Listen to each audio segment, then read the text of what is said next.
അപ്പോൾ ഞാൻ രാവിലെ തന്നെ റെഡി ആയേക്കുവാണ്. എന്താണെന്ന് വെച്ചിട്ടുണ്ടെങ്കിൽ നമ്മളൊരു വെക്കേഷന് പോവുകയാണ്. ഗ്രീസിനാണ് പോകുന്നത്. നമ്മൾ 19 ഡേയ്സിനാണ് പോകുന്നത്. അപ്പോൾ ഇപ്പോൾ ഫ്ലോറിഡയിൽ നിന്ന് നമ്മൾ കാനഡയ്ക്ക് പോവുകയാണ്. കാനഡയിൽ നിന്നാണ് നമ്മൾ ഗ്രീസിന് പോകുന്നത്. അപ്പോൾ ഞാനും എൻ്റെ ഹസ്ബൻഡുമായിട്ടാണ് പോകുന്നത്. അപ്പോൾ ഞാൻ അധികമൊന്നും വീഡിയോ ഒന്നും എടുക്കുന്നില്ല ഈ ട്രിപ്പിൽ. എന്താണെന്ന് വെച്ചാൽ പിന്നെ വെക്കേഷൻ എൻജോയ് ചെയ്യാൻ പറ്റില്ല. നമ്മളിപ്പോൾ ഒർലാൻഡോ എയർപോർട്ടിലെത്തി. നമ്മുടെ ബാഗ് ഡ്രോപ്പ് ഓഫ് ചെയ്യാനായിട്ട് ലൈനിൽ നിൽക്കുന്നതാണ്. അപ്പോൾ ഈ ബാഗിൽ കണ്ടോ നമ്മൾ പെയിൻറ് ചെയ്തേക്കുവാണ്. പെട്ടെന്ന് നമ്മുടെ ബാഗ് തിരിച്ചറിയാൻ പറ്റും. അല്ലെങ്കിൽ എല്ലാവരുടെയും ബാഗ് ഒരുപോലെ ആയിരിക്കില്ല ഇരിക്കുന്നത്.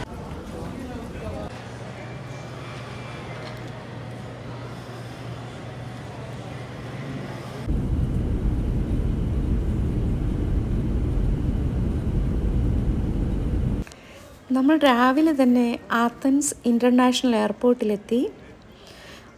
അപ്പോൾ നമുക്ക് കാനഡയിൽ നിന്നും ഗ്രീസിലേക്കൊരു 9 hours ഫ്ലൈറ്റ് ആയിരുന്നു. ഇത് ഇൻ്റർനാഷണൽ എയർപോർട്ടാണെങ്കിലും അധികം വലുപ്പമില്ല കേട്ടോ. അപ്പോൾ നമ്മളിവിടെ എത്തിയപ്പോൾ ടൂർ കമ്പനിയിൽ നിന്ന് നമ്മളെ പിക്കപ്പ് ചെയ്യാൻ വന്നിട്ടുണ്ടായിരുന്നു. ഇപ്പോൾ നമ്മൾ അവരുടെ കൂടെ ഹോട്ടലിലേക്ക് പോയിക്കൊണ്ടിരിക്കുകയാണ്.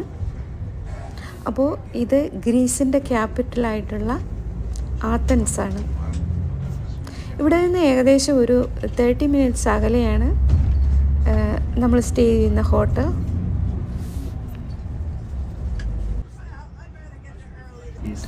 അപ്പോൾ ഗ്രീസിൻ്റെ വെസ്റ്റ് സൈഡിലായിട്ട് മെഡിറ്ററേനിയൻ സീ ആണ്, ഈസ്റ്റ് സൈഡിലായിട്ട് ആജിയൻ സീ ആണ്. അപ്പോൾ അടുത്തുള്ള ദിവസങ്ങളിലൊക്കെ നമ്മൾ ആജിയൻ സീയുടെ അരികത്തുകൂടിയാണ് സഞ്ചരിക്കുന്നത്. പിന്നെ ഈ ആജിയൻ സീയുടെ ഒരു സൈഡ് ഗ്രീസ് ആണെങ്കിൽ മറ്റേ സൈഡ് ടർക്കിയാണ്. അപ്പോൾ ടർക്കിയിൽ നമ്മൾ പോകുന്നുണ്ട്. പിന്നെ നമ്മൾ ആജിയൻ സീ വഴി തന്നെയാണ് ക്രൂസ് ഷിപ്പിൽ പോകുന്നത്. ആജിയൻ സീയിലുള്ള പല ഐലൻഡ്സിലും നമ്മൾ പോകുന്നുണ്ട്. അപ്പോൾ ഈ ഗ്രീസ് എന്ന് പറയുമ്പോൾ നമ്മുടെ മനസ്സിൽ ആദ്യം തന്നെ വരുന്നത് ആദ്യമായിട്ട് ഒളിമ്പിക്സ് തുടങ്ങിയ സ്ഥലം എന്നാണ് അല്ലേ. അപ്പോൾ ആദ്യമായിട്ട് ഒളിമ്പിക്സ് തുടങ്ങിയത് 776 BC-യിലാണ്, ബിഫോർ ക്രൈസ്റ്റ്. അപ്പോൾ മോഡേൺ ഒളിമ്പിക്സ് തുടങ്ങിയിട്ട് ഇപ്പോൾ ഒരു 150 years ആയിട്ടുള്ളൂ എല്ലാ രാജ്യങ്ങളും പങ്കെടുത്ത്. ഏറ്റവും അവസാനം ഗ്രീസിൽ ഒളിമ്പിക്സ് നടക്കുന്നത് 2004-ലാണ്. അപ്പോൾ ഏത് കൺട്രിയിൽ വെച്ച് ഒളിമ്പിക്സ് നടത്തിയാലും അവിടെയൊക്കെ കുറേ റെനോവേഷൻസ് നടത്തും അല്ലേ.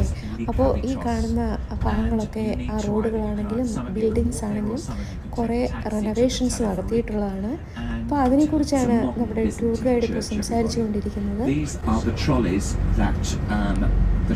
The trams that were built for the Olympics in 2004 here, and they run partly down the coast and partly into the city of Athens. The bus fare in Greece and the tram fare are 140. It's 140, and that is a transfer ticket where you can transfer to any transportation, the trolley, the metro or the bus, for 140 for 90 minutes. Okay, for 90 minutes, and then you have to get a new one. നമ്മളപ്പോൾ Greek മെത്തോളജിയെക്കുറിച്ച് ഒരുപാട് കേട്ടിട്ടുണ്ടല്ലേ. അപ്പോൾ ഗ്രീസിലുള്ളവർക്ക് ഒരുപാട് ഗാഡുകളും ഗാഡസസും ഒക്കെ ഉണ്ടായിരുന്നു. അപ്പോൾ ആ ഗാഡിനെ worship ചെയ്യുന്നതിൻ്റെ ഭാഗമായിട്ട് തന്നെയാണ് ഈ ഒളിമ്പിക്സ് തുടങ്ങിയത്. അപ്പോൾ നമ്മൾ ഈ ഹോട്ടലിലേക്കാണ് കൊണ്ടുപോകുന്നത്. വളരെ തിരക്കാണ് അവിടെ കേട്ടോ. നോക്കൂ, എന്താണെന്ന് വെച്ചിട്ടുണ്ടെങ്കിൽ രാവിലെ തന്നെ ടൂർ ബസ്സിനായിട്ട് വെയിറ്റ് ചെയ്യുന്നവരാണ് ഇവരൊക്കെ. ഈ ഹോട്ടലിലാണ് നമ്മളെപ്പോലെ തന്നെ വന്ന് താമസിച്ചിട്ട് പിറ്റേ ദിവസം രാവിലെ ടൂർ ബസ്സിനായിട്ട് കാത്തു നിൽക്കുന്നവരാണ്.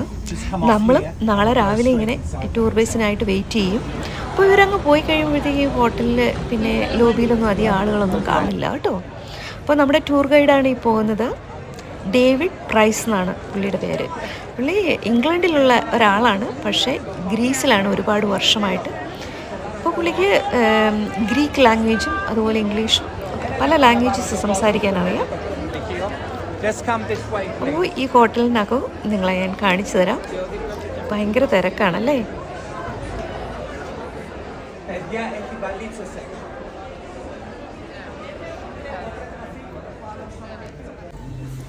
വളരെ ബ്യൂട്ടിഫുൾ ആയിട്ടുള്ള ഒരു ഹോട്ടലാണിത്. 5 സ്റ്റാർ ഹോട്ടലാണ്. ദിവാനി കാരവൽ എന്നാണ് ഈ ഹോട്ടലിൻ്റെ പേര്. ഹോട്ടലിനകത്ത് കണ്ടോ ഷോപ്പിംഗ് ഒക്കെ നടന്ന.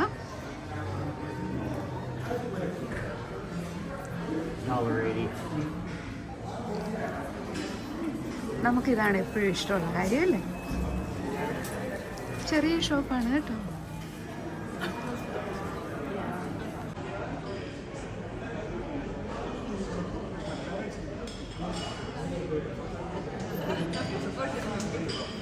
അപ്പോൾ ഇന്ന് രാവിലെയാണ് നമ്മൾ ഫ്ലോറിഡയിൽ നിന്ന് പോകുന്നത് അല്ലേ. അപ്പോൾ കാനഡയിൽ പോയിട്ട് കാനഡയിൽ നിന്ന് നമ്മൾ ഇപ്പോൾ ഗ്രീസിലെത്തി. അപ്പോൾ നമ്മൾ ഇപ്പോൾ ഈ ഹോട്ടൽ ദിവാനി കാരവൽ എന്നുള്ളൊരു ഹോട്ടലിലാണ് എത്തിയിട്ടുള്ളത്. ഇവിടെ നമ്മൾ 2 ദിവസം സ്റ്റേ ചെയ്യുന്നുണ്ട്. അപ്പോൾ ഇന്നാണ് എല്ലാവരുമായിട്ട് ഇന്ന് ഈവനിങ്ങിലാണ് എല്ലാവരുമായിട്ട് മീറ്റ് ചെയ്യുന്നത്. അപ്പോൾ ഞാൻ ഔട്ട്ഫിറ്റ് ഒന്നും ചേഞ്ച് ചെയ്തില്ല കേട്ടോ. റൂമിൽ പോയി ഒന്ന് ഫ്രഷ് ആയതിനു ശേഷം നമ്മളിപ്പോൾ എല്ലാവരുമായിട്ട് മീറ്റ് ചെയ്യാനായിട്ട് വന്നേക്കുവാണ്. അത് കഴിഞ്ഞിട്ട് നമ്മൾ ചെറുതായിട്ട് ഡിന്നറൊക്കെ കഴിക്കും. പിന്നെ നാളെ മുതലാണ് ശരിക്കും ടൂറ് തുടങ്ങുന്നത്. അപ്പോൾ എനിക്ക് പറ്റുന്നതൊക്കെ നിങ്ങളുമായിട്ട് ഷെയർ ചെയ്യാം. ഓക്കെ. അപ്പോൾ മീറ്റിംഗ് ഒക്കെ കഴിഞ്ഞ് നമ്മൾ ഡിന്നർ കഴിക്കാനായിട്ട് ഇവിടെ വന്നേക്കുകയാണ്. ഹോട്ടലിനകത്ത് തന്നെയുള്ള റെസ്റ്റോറൻ്റാണ്. നമ്മുടെ ടൂറിൻ്റെ കൂടെയുള്ളവരുണ്ട്. നമ്മുടെ ടൂർ ഇന്നാണ് തുടങ്ങുന്നത്. നമ്മളിപ്പോൾ ആത്തൻസിലാണ്, ഗ്രീസിൽ. ഇപ്പോൾ രാവിലെ എണീച്ച് നമ്മൾ ബ്രേക്ക്ഫാസ്റ്റ് കഴിക്കാൻ വന്നേക്കാണ്. അത് കഴിഞ്ഞാണ് നമ്മൾ അക്രോപ്പൊലിസ് കാണാൻ പോകുന്നത്. അപ്പോൾ ഞാനിന്ന് വേറെ ചെയ്തേക്കുന്നുണ്ടോ ഈ ഗ്രീൻ ജംപ് സൂട്ടാണ്. ചെറിയ തണുപ്പുണ്ട്, അതുകൊണ്ട് സ്വെറ്ററും എടുത്തിട്ടുണ്ട്.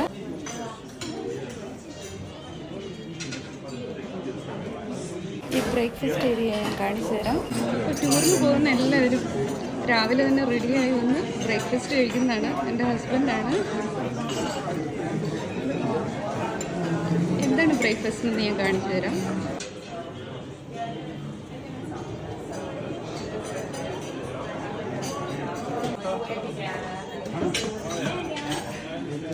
അപ്പോൾ ഇതാണ് നമ്മൾ ബ്രേക്ക്ഫാസ്റ്റ് കഴിക്കുന്നത്. നമ്മുടെ ടൂർ ഗൈഡാണിത്.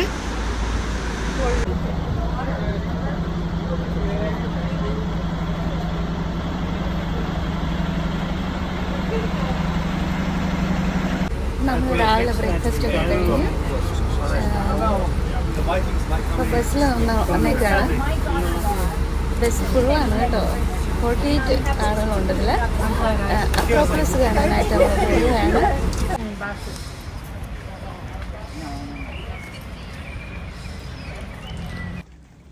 അപ്പോൾ അതിരാവിലെ തന്നെ അക്രോപ്പൊലിസ് കാണാനായിട്ട് നമ്മൾ ബസ് ഇവിടെ ഡ്രോപ്പ് ചെയ്തിട്ടുണ്ട്. അപ്പോൾ കുറച്ച് നേരം കഴിയുമ്പോഴത്തേക്കും ഇവിടെ ഭയങ്കര തിരക്കാവും. ഒരു ദിവസത്തിലെ ഏകദേശം ഒരു 25,000 to 30,000 ആളുകൾ ഇവിടെ ഇത് കാണാനായിട്ട് വരുന്നുണ്ട്. അപ്പോൾ 500 ബസ്സുകളും ടാക്സികളും ഒക്കെ വരുന്ന സ്ഥലമാണ്. അതുകൊണ്ട് തന്നെയാണ് നമ്മളെ ഇത്രയും നേരത്തെ ഇവിടെ എത്തിച്ചിട്ടുള്ളത്. അപ്പോൾ നമ്മൾ ഈ കാണുന്നതൊക്കെ ഒലീവ് ട്രീസാണ് കേട്ടോ. അതിനിടയിലൂടെയാണ് നമ്മൾ പോകുന്നത്. നമ്മുടെ ഗ്രൂപ്പിലുള്ള ആളുകളൊക്കെയാണിത്. അപ്പോൾ അക്രോപ്പൊലിസ് എന്ന് പറഞ്ഞിട്ടുണ്ടെങ്കിൽ തന്നെ ഹൈ സിറ്റി എന്നാണ് അർത്ഥം. അപ്പോൾ most striking and complete ancient Greek monumental കോംപ്ലക്സാണ് നമ്മൾ കാണാൻ പോകുന്നത്. ഇത് ആത്തൻസിൻ്റെ ഏറ്റവും ടോപ്പിലായിട്ടാണ് പണിതിട്ടുള്ളത്. ഒരുപാട് ടെമ്പിൾസും അതുപോലെ തന്നെ തിയേറ്ററുകളും ഒക്കെ ഈ ഹില്ലിൻ്റെ മുകളിലുണ്ട് എന്നുള്ളതാണ്. 2500 വർഷങ്ങൾക്ക് മുൻപ് പണിതതാണിത്. അപ്പോൾ ഗ്രീസിലുള്ളവർക്ക് മെയിനായിട്ട് 12 ഗാഡ്സ് ഉണ്ടായിരുന്നു. പല ഗാഡുകളുടെയും പേര് നമ്മൾ കേട്ടിട്ടുണ്ട്. Apollo, Artemis, Aries. അപ്പോൾ ഈ 12 ഗാഡുകളുടെയും കിങ് ആയിരുന്നു സിയൂസ്. സിയൂസിൻ്റെ മകളാണ് അത്തീന. അപ്പോൾ അത്തീന എന്ന് പറഞ്ഞിട്ടുണ്ടെങ്കിൽ വാരിയർ ഗാഡസ് ആയിരുന്നു കേട്ടോ. അപ്പോൾ അതിൻ്റെ പേരിലുണ്ടാക്കിയ ഇതാണ് പാർത്തിനോൺ എന്നുള്ള ടെമ്പിള്. ഇവിടുത്തെ ഐക്കോണിക് ആയിട്ടുള്ള ഒരു ടെമ്പിളാണ് പാർത്തിനോൺ.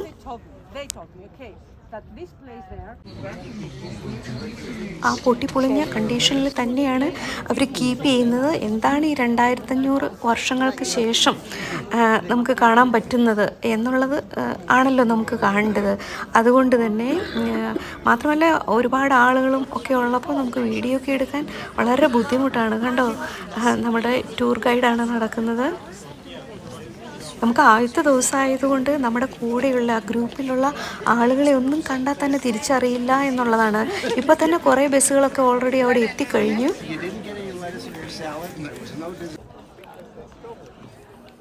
അപ്പോൾ ആൻ്റണി എൻ്റെ പിക്ചർ എടുക്കാൻ തുടങ്ങിയാണ്. അപ്പോഴേ ആരോ അതിൻ്റെ ബിഹൈൻഡിൽ വന്ന് നിന്നു. അപ്പോൾ നമുക്ക് പിക്ചർ എടുക്കാനായിട്ട് പറ്റുന്നില്ല.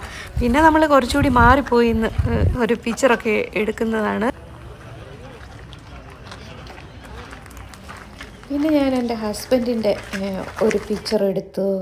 അപ്പോഴാണ് നമ്മൾ ഓർത്തത്, അയ്യോ, നമ്മൾ രണ്ടുപേരും നിൽക്കുന്ന ഒരു പിക്ചർ ഇല്ലല്ലോ, ഇത്രയും ഐക്കോണിക് ആയിട്ടുള്ള ഒരു സ്ഥലത്ത് വന്നിട്ട് അല്ലേ. അപ്പോൾ നമ്മുടെ ടൂർ ഗൈഡിനെ കൊണ്ട് എടുപ്പിച്ചതാണ് ഈ പിക്ചേഴ്സ്. അപ്പോൾ നമ്മൾ ഈ പിക്ചർ എടുത്തിരിക്കുന്നത് ഗാഡസ് അത്തീന നൈക്കിയുടെ ടെമ്പിളിൻ്റെ ഫ്രണ്ടിൽ നിന്നിട്ടാണ്. ഗാഡസ് അത്തീന നൈക്കി എന്ന് പറഞ്ഞിട്ടുണ്ടെങ്കിൽ വിക്ടറിയുടെ ഗാഡാണ്. അപ്പോൾ നമ്മൾ അവിടെ നിന്ന് നോക്കിയിട്ടുണ്ടെങ്കിൽ വളരെ ബ്യൂട്ടിഫുൾ ആയിട്ടുള്ള വ്യൂ ആണ് കാണുന്നത്, കുറേ ദൂരെയായിട്ടാണ്. പിന്നെ നമ്മൾ ഈ കാണുന്നത് അക്രോപ്ലസിൻ്റെ എൻട്രൻസ്, ഗേറ്റ് വേ ഓഫ് അക്രോപ്ലസ് എന്നാണ് പറയുന്നത്. അതിന് പറയുന്ന പേരെന്താണെന്ന് വെച്ചിട്ടുണ്ടെങ്കിൽ പ്രൊപെലയ എന്നാണ് പറയുന്നത്. ഈ ഹില്ലിൻ്റെ മുകളിൽ പല ടെമ്പിളുകളുണ്ട്. ടെമ്പിൾ എന്ന് പറയുമ്പോൾ ഇപ്പോൾ അതിൻ്റെ ആ കോളംസ് മാത്രമാണ് ഈ 2500 വർഷങ്ങൾക്ക് ശേഷമുള്ളൂ. പിന്നെ നമ്മൾ കാണുന്നതെന്ന് പറഞ്ഞിട്ടുണ്ടെങ്കിൽ എറിത്തിയോൺ ടെമ്പിളാണ് ഈ കാണുന്നത്. അതിൻ്റെ പ്രത്യേകത എന്താണെന്ന് വെച്ചിട്ടുണ്ടെങ്കിൽ അതിൻ്റെ റൂഫ് ക്യാരി ചെയ്യുന്നത് ഫീമെയിൽ സ്റ്റാച്യൂസാണ് അത് ക്യാരി ചെയ്യുന്നത്. എന്താണെന്ന് വെച്ചാൽ ആ ഫെമിനിൻ സ്ട്രെങ്ത് കാണിക്കാനായിട്ട് ആണുള്ളത്. പിന്നെ അത് കഴിഞ്ഞ് ഈ കാണുന്നത് നമ്മൾ ഇതൊരു തിയേറ്ററാണ്. അപ്പോൾ 25,000 ആളുകൾക്ക് ഒരുമിച്ചിരുന്ന് കാണാൻ പറ്റിയ ഒരു തിയേറ്ററാണ് എന്ന് മനസ്സിലാക്കണം.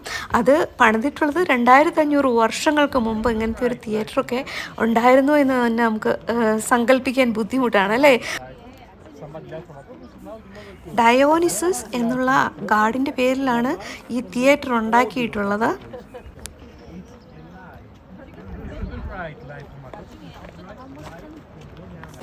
അപ്പോൾ നമ്മുടെ കേരളത്തിൽ ഇതുപോലെ ടൂറിസ്റ്റുകൾ വരികയാണെങ്കിൽ എന്തുമാത്രം വികസനമുണ്ടാവും, എന്തുമാത്രം ജോലി സാധ്യതകളുണ്ടാവും എന്നൊന്ന് ഓർത്ത് നോക്കുക അല്ലേ. അപ്പോൾ നമ്മൾ ഇതൊക്കെ അക്രോപോളിസ് കണ്ടു കഴിഞ്ഞ് വരികയാണ്, തിരിച്ചു വരികയാണ്. അപ്പോൾ ഇനി നമ്മൾ പോകുന്നത് നാഷണൽ ആർക്കിയോളജിക്കൽ മ്യൂസിയം കാണാനായിട്ടാണ് പോകുന്നത്. അപ്പോൾ ഈ മ്യൂസിയത്തിൻ്റെ പ്രത്യേകത എന്താണെന്ന് വെച്ചിട്ടുണ്ടെങ്കിൽ വേൾഡ് ഫേമസ് ആയിട്ടുള്ള മ്യൂസിയമാണ്. ഇത് ഗ്രീസിലെ ഏറ്റവും ലാർജസ്റ്റ് ആയിട്ടുള്ള മ്യൂസിയമാണ്. ഇത് പണിതിട്ടുള്ളത്, ഈ മ്യൂസിയം ഉണ്ടാക്കിയിട്ടുള്ളത് 19th സെഞ്ച്വറിയിലാണ് എന്ന് പറഞ്ഞിട്ടുണ്ടെങ്കിൽ ഇപ്പോൾ ഒരു 150 വർഷമൊക്കെ ആയിട്ടുള്ളൂ. അപ്പോൾ ഈ ഭാഗത്തായിട്ട് 12,000 വർഷം പഴക്കമുള്ള ഒരു സിറ്റി കണ്ടെത്തുകയും, അപ്പോൾ ആ സിറ്റിയുടെ അവശിഷ്ടങ്ങൾ കണ്ടോ, അതിൻ്റെ പുറത്തായിട്ടാണ് മ്യൂസിയം ഉണ്ടാക്കിയേക്കുന്നത്. അപ്പോൾ നമ്മൾ ഈ കാണുന്നത് പലരുടെയും വീടുകളായിരുന്നിരിക്കാം, അതുപോലെ തന്നെ കടകളായിരുന്നിരിക്കാം, കോർട്ട്യാർഡായിരുന്നിരിക്കാം, അല്ലെങ്കിൽ തിയേറ്ററുകളും എല്ലാം ആയിരുന്നിരിക്കാം. അപ്പോൾ ഈ ഇതിൻ്റെ ഇത്രയും പഴക്കമുള്ള ഈ സിറ്റിയുടെ മുകളിലായിട്ടാണ് ഇപ്പോഴത്തെ ഈ മ്യൂസിയം പണിതിട്ടുള്ളത്. അപ്പോൾ നമ്മളിപ്പോൾ ആ മ്യൂസിയത്തിൽ കൂടെ നടക്കുമ്പോൾ അതിൻ്റെ ഫ്ലോർ ഗ്ലാസ് കൊണ്ട് ഉണ്ടാക്കിയിട്ടുള്ളതാണ്, കണ്ടോ. അപ്പോൾ നമ്മൾ താഴോട്ട് നോക്കുമ്പോൾ ആ സിറ്റി കാണാം എന്നുള്ളതാണ്. അതുപോലെ തന്നെ ഈ മ്യൂസിയത്തിൻ്റെ മുകളിലും ഗ്ലാസ്സാണ്. അപ്പോൾ മ്യൂസിയം കാണാൻ വന്നിട്ടുള്ളവർ നടക്കുന്നതുണ്ടോ, അതും നമുക്ക് കാണാം. അപ്പോൾ ആയിരക്കണക്കിന് മനുഷ്യരിവിടെ എല്ലാ ദിവസവും വന്ന് ഈ മ്യൂസിയം കാണുന്നുള്ളതാണ്. അത്രയ്ക്ക് ഹ്യൂജ് ആയിട്ടുള്ളൊരു മ്യൂസിയമാണിത്. അപ്പോൾ നമ്മൾ ഈ കാണുന്ന ഈ ലയൺ കണ്ടോ, അതിൻ്റെ കുട്ടികളുമായിട്ട് ഒരു ലയണസ് കിടക്കുന്നതാണ്. പക്ഷേ ഇത് ആൺസിംഹം പോലെ അതിന് മെയിനും ഉണ്ട് എന്നുള്ളതാണ്. അപ്പോൾ ഇന്ന് നമ്മൾ രാവിലെ അക്രോപോളിസ് കാണാൻ പോയപ്പോൾ എറിത്തിയസ് ടെമ്പിൾ കണ്ടല്ലേ. അപ്പോൾ എറിത്തിയസ് ടെമ്പിളിൽ നമ്മൾ കണ്ടു ആ ഫീമെയിൽ സ്റ്റാച്യൂസാണ് അതിൻ്റെ റൂഫ് ക്യാരി ചെയ്തേക്കുന്നത്. അതതിൻ്റെ ഒറിജിനലാണ് ഇവിടെ വെച്ചിട്ടുള്ളത്. അക്രോപ്ലിസിൽ വെച്ചിട്ടുള്ളത് അതിൻ്റെ റിപ്ലിക്കയാണ്. എന്താണെന്ന് വെച്ചിട്ടുണ്ടെങ്കിൽ ഈ പൊല്യൂഷൻ കൊണ്ടൊക്കെ നശിച്ചു പോകാതിരിക്കാനായിട്ട് ഈ മ്യൂസിയത്തിലാണ് അവർ കീപ്പ് ചെയ്തിട്ടുള്ളത്. അപ്പോൾ ഈ ആയിരക്കണക്കിന് ഇവിടെ സ്കൾപ്ചേഴ്സൊക്കെ ഉള്ളത് കൊണ്ട് തന്നെ എനിക്ക് ഇതിൻ്റെ പേരൊന്നും നിങ്ങളോട് പറഞ്ഞു തരാനോ അതിൻ്റെ അടുത്ത് പോയി വീഡിയോ എടുക്കാനോ ഒന്നും പറ്റില്ലെന്നുള്ളതാണ്. അതൊന്നും അവർ അലൗ ചെയ്യില്ല, ഇത്രയും ബിസി ആയിട്ടുള്ളൊരു സ്ഥലമായതുകൊണ്ട് തന്നെ. അപ്പോൾ ഇവിടെ വെച്ചിട്ടുള്ള എല്ലാ സ്കൾപ്ചേഴ്സും സ്റ്റാച്യൂസും എല്ലാം പല കാലഘട്ടങ്ങളിലായിട്ട് ഗ്രീസിൻ്റെ പല ഭാഗങ്ങളിൽ നിന്ന് മണ്ണിനടിയിൽ നിന്നൊക്കെ കണ്ടെത്തിയിട്ടുള്ളതാണ്. ഗ്രീക്ക് മെത്തോളജിയിലുണ്ടായിരുന്ന എല്ലാ ഗാഡ്സിൻ്റെയും അതുപോലെ തന്നെ മാത്തമാറ്റീഷ്യൻസിൻ്റെയും പോയറ്റ്സിൻ്റെയും എല്ലാ സ്കൾപ്ചേഴ്സ് നമുക്കിവിടെ കാണാം എന്നുള്ളതാണ്. ഈ കാണുന്ന പാർത്തിനോൺ ഇപ്പോൾ പൊട്ടിപ്പൊളിഞ്ഞ് പോയില്ലായിരുന്നെങ്കിൽ ഇങ്ങനെ ഇരുന്നേനെ. ഇത് അലക്സാണ്ടർ ദ ഗ്രേറ്റ് ആണ്. ഇനി കാണുന്നത് ഗാഡ് ആർട്ടിമസിൻ്റെ ഹെഡാണിത്. അപ്പോൾ നമ്മൾ മ്യൂസിയമൊക്കെ കണ്ടു കഴിഞ്ഞിറങ്ങി.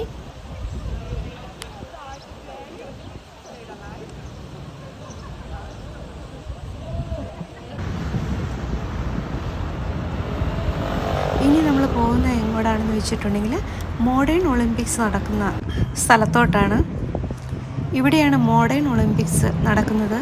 ഇതുണ്ടാക്കിയിട്ട് ഒരു സ്റ്റേഡിയം ഉണ്ടാക്കിയിട്ട് ഒരു 150 ഇയേഴ്സ് ആയിട്ടുള്ളൂ. അപ്പോൾ ഏറ്റവും ആദ്യം ഒളിമ്പിക്സ് തുടങ്ങിയതിൽ ഗ്രീസിലാണെന്ന് നിങ്ങൾക്കറിയാം. അത് 776 BC-യിലാണ്.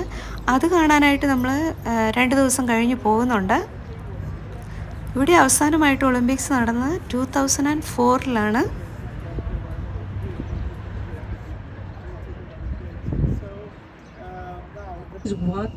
ഇനി നമ്മൾ കാണുന്നത് ഇവിടുത്തെ പാർലമെൻറ്റും അതുപോലെ തന്നെ ഇവിടുത്തെ യൂണിവേഴ്സിറ്റീസൊക്കെയാണ്. അപ്പോൾ നമ്മുടെ ടൂർ ഗൈഡ് അതിനെക്കുറിച്ച് സംസാരിക്കുന്നുണ്ട്. ടൂർ ഗൈഡ് ഇവരുടെ ഈ യൂണിവേഴ്സിറ്റിയിലാണ് ആർക്കിയോളജി പഠിച്ചത്. കേട്ടു നോക്കൂ.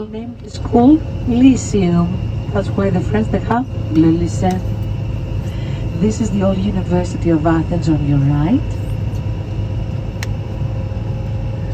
It's very difficult to take a picture. I'm sorry, darlings, we cannot stop here at any, it's not allowed. And this building is where we graduate from the university. This is where we receive our degrees. And the old National Library on your left. These 3 buildings that were made from the 1860s until the 1890s with marble in front of the parliament. And you will see the presidential guards in front of the monument of the unknown soldier. Already from the antiquity, the ancient Athenians made a grave, a tomb for the unknown soldier, and all countries introduced this fashion from the 18th or 19th century. This is Syntagma, Constitution Square. On your left. അപ്പോൾ ആ ദൂരെ കാണുന്നത് കണ്ടോ, അത് arch of ഹാഡിയനാണ്. അപ്പോൾ നമുക്കറിയാം Alexander the great മരിച്ചതിന് ശേഷം റോമൻസ് ഗ്രീസ് കയ്യേറി. അപ്പോൾ ഉണ്ടായിരുന്ന കിങ് ആണ് ഹാഡിയൻ. അപ്പോൾ ഹാഡിയൻ്റെ ഓർമ്മയ്ക്കായിട്ട് ഉണ്ടാക്കിയേക്കുന്ന ഒരു മോണുമെൻ്റാണത്. അപ്പോൾ ഇത് കണ്ടു കഴിഞ്ഞിട്ട് നമ്മളിനി ലഞ്ച് കഴിക്കാനായിട്ട് പോവുകയാണ്.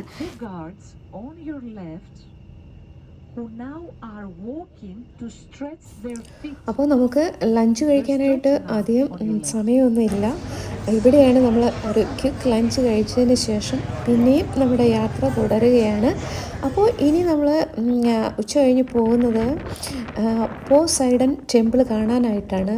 അത് അക്രോപോളിസിൽ നിന്ന് ഏകദേശം 72 കിലോമീറ്റേഴ്സ് അകലെയാണ്. അപ്പോൾ നമ്മൾ പോകുന്നത് ആജിയൻ സീയുടെ കോസ്റ്റ് ലൈനിൽ കൂടിയാണ് പോകുന്നത്. കണ്ടോ, ഈ ബ്യൂട്ടിഫുൾ ആയിട്ടുള്ള വാട്ടർ, ബ്ലൂ കളർ വാട്ടറാണ് അത്. അതിന് തന്നെ ഈ ആജിയൻ സീ ഒരുപാട് ഫേമസ് ആണ്. ഇത്രയും ബ്ലൂ കളർ വരാനുള്ള കാരണം പറയുന്നത് അവിടെ പൊല്യൂഷൻ ഇല്ലാത്തതുകൊണ്ട് സ്കൈയുടെ ബ്ലൂ കളർ റിഫ്ലക്റ്റ് ചെയ്യുന്നത് കൊണ്ടാണ് എന്നാണ് പറയുന്നത്. അപ്പോൾ ഈ സീക്ക് ആജിയൻ സീ എന്ന പേര് വരാനുള്ള കാരണം തന്നെ അന്നത്തെ കിങ് ആയിരുന്ന ആജിയൻ അദ്ദേഹത്തിൻ്റെ മകൻ വാറിന് പോയിട്ട് മരിച്ചു എന്ന് ധരിച്ച് അതിലുള്ള വിഷമം കൊണ്ട് ഈ സീയിലേക്ക് എടുത്ത് ചാടുകയാണ് ചെയ്തത്. അങ്ങനെയാണ് ആ കിങ് മരണമടഞ്ഞത്. അന്നു മുതൽ ഇവിടെയുള്ള ഗ്രീസിലുള്ള ആളുകൾ ഈ സീക്ക് ആജിയൻ സീ എന്ന് പേരിട്ടു. അപ്പോൾ നമ്മളിപ്പോൾ പോയിക്കൊണ്ടിരിക്കുന്നത് പൊസൈഡൻ ടെമ്പിൾ കാണാനായിട്ടാണ്. പൊസൈഡൻ ടെമ്പിൾ അക്രോപ്പൊലിസിനേലും കുറച്ചുകൂടി പഴക്കമുള്ളതാണ്. അപ്പോൾ പൊസൈഡൻ ഗാഡിനായി ഡെഡിക്കേറ്റ് ചെയ്തുണ്ടാക്കിയേക്കുന്ന ടെമ്പിളാണിത്. ഇത് സീയുടെ ഗാഡായിട്ടാണ് ഗ്രീസിലുള്ളവർ വിശ്വസിച്ചിരുന്നത്. അപ്പോൾ സെയിലേഴ്സും ഒക്കെ വന്നുകൊണ്ടിരുന്ന ടെമ്പിളാണിത്. എർത്ത് ഫ്ലഡും ഒക്കെ കൺട്രോൾ ചെയ്യുന്നത് ഈ ഗാഡാണെന്നാണ് ഗ്രീസിലുള്ളവർ വിശ്വസിച്ചുകൊണ്ടിരുന്നത്. അപ്പോൾ ഈ പൊസൈഡൻ ഗാഡിൻ്റെ കയ്യിൽ ശൂലം പോലെ, നമ്മുടെ ശിവൻ്റെ കയ്യിൽ ശൂലം പോലെ ഒരു ട്രൈഡൻ്റ് ഉണ്ടായിരുന്നു. അത് എർത്തിൽ ഹിറ്റ് ചെയ്യുമ്പോഴാണ് എർത്ത് ക്വേക്ക് ഉണ്ടാകുന്നത് എന്നാണ് ഗ്രീസിലുള്ളവർ വിശ്വസിച്ചുകൊണ്ടിരുന്നത്. അപ്പോൾ അങ്ങനെ ഓരോ കാര്യങ്ങൾക്കും ഓരോ ഗാഡായിരുന്നു ഗ്രീസിലുള്ളവർക്ക്. അതുകൊണ്ട് തന്നെ ഒരുപാട് ഗാഡും ഗാഡസസും ഒക്കെ ഉണ്ടായിരുന്നു. നമ്മുടെ ഹൈന്ദവ സംസ്കാരത്തിലും അങ്ങനെ തന്നെയല്ലേ. ഇപ്പോൾ സരസ്വതി ദേവി അത് വിദ്യയുടെ ഒരു ഗാഡസായിട്ടാണ് നമ്മൾ കരുതുന്നത്. അതുകൊണ്ട് തന്നെ നമ്മൾ പുസ്തകങ്ങളൊക്കെ പൂജയ്ക്ക് വെക്കാറുണ്ട്. ഈ എന്ത് സമയത്തിലാണ്? പൂജ വെപ്പിനൊക്കെ അല്ലേ. അതുപോലെ തന്നെ മഹാലക്ഷ്മി അത് വെൽത്തിൻ്റെയും പ്രോസ്പെരിറ്റിയുടെയും ഗാഡസായിട്ടാണ് നമ്മൾ വർഷിപ്പ് ചെയ്യാറുള്ളത്. അതുപോലെ തന്നെ ഇപ്പോൾ ഈ ഗാഡുകളുടെയൊക്കെ ഈ ഗ്രീസിലുള്ള എല്ലാ ഗാഡുകളുടെയും കിങ് ആയിട്ട് കരുതുന്നത് സിയൂസ് ആണ്. I bring kilos of olive oil, lemons, oranges, peanuts pie, greens. അപ്പോൾ ഇപ്പോൾ നമ്മൾ പോയിക്കൊണ്ടിരിക്കുന്നത് ഗ്രീസിൻ്റെ സതേൺ ടിപ്പിലേക്കാണ് പോയിക്കൊണ്ടിരിക്കുന്നത്. അപ്പോൾ ഈ സ്ഥലത്തിന് പറയുന്ന പേര് കേപ്പ് സോണി എന്നാണ്. അപ്പോൾ നമ്മളിന്ന് രാവിലെ കണ്ട അക്രോപ്പൊലിസ് പണിതിട്ടുള്ളത് മാർബിൾ കൊണ്ടാണ്. ഈ പൊസൈഡൻ ടെമ്പിൾ പണിതിട്ടുള്ളത് ലൈം സ്റ്റോൺ കൊണ്ടാണ്. അപ്പോൾ ഇത്രയും വർഷം മുമ്പ് ഇത് പണിതപ്പോൾ അവിടുത്തെ സ്റ്റേറ്റ്മാൻ ആയിരുന്ന പെരിക്കിൾസ് ആണ് പണിതത്. അപ്പോൾ അന്ന് പുള്ളി ഒരുപാട് കടം മേടിച്ചൊക്കെയാണ് പണിത്, ഒരുപാട് ബുദ്ധിമുട്ടിയാണ്. അതുകൊണ്ട് തന്നെ നമുക്ക് ഇന്നിതൊക്കെ കണ്ട് എൻജോയ് ചെയ്യാൻ പറ്റുന്നു.